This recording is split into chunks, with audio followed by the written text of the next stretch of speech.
me like a man. His assistant said that he thought he was in Ottawa.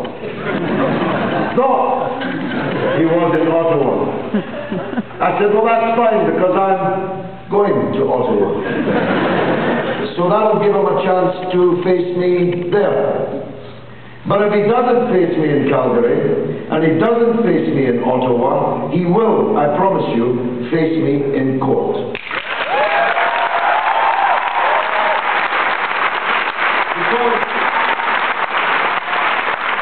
I'm not going to dwell on this because the other two issues I want to address are more important. But it doesn't get much more serious, and I understand from my comrade Doug that he did it again today.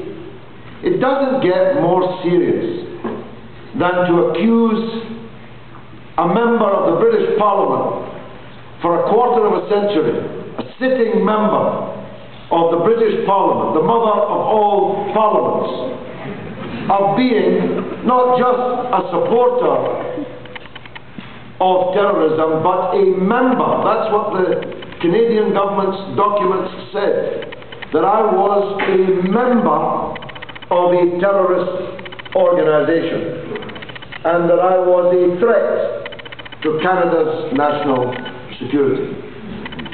It doesn't get much more serious in the field of defamation and libel than that. It must have come as a big surprise to many people to learn that I was a member of a terrorist organization. Her Majesty the Queen, for a start. I had regularly met her in Buckingham Palace. I sat in her parliament. She paid me a salary. Every 5 years, I pledged my allegiance to her and her heirs.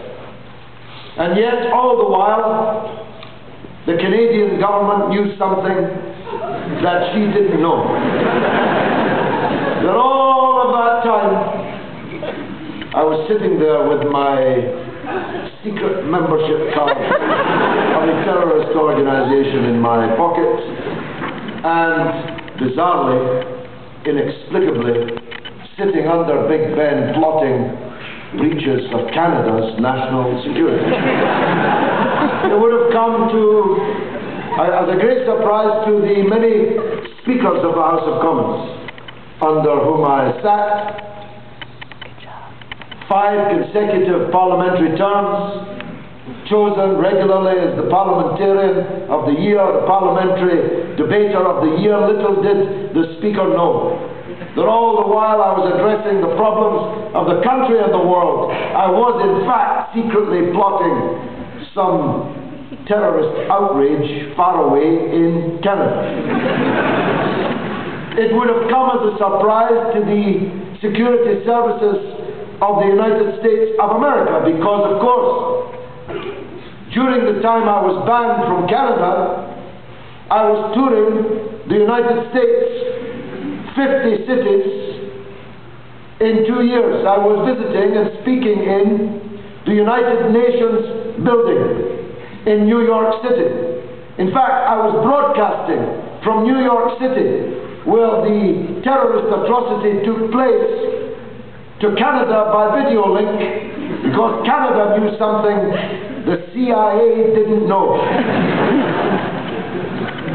Namely, my secret membership of a terrorist organization. But of course, it didn't come as anything like the surprise that it came to the Canadian security services, because not only had I regularly travelled to Canada and spoken in universities and public buildings in most of the major cities in Canada for the previous decade, without the Canadian security services ever cottoning on to what Jason Kenney and Stephen Harper knew, I was a welcome visitor in Canada. And in fact, and here we must thank the judicial process in Canada. Here we must stand. Because when Jason Kenney said he's not getting in, and that is that. That night I said on CBC, that is not that. It's not over, as they say, till the fat lady sings, and the fat lady in this question is the grand old lady of Canadian justice. And I believe,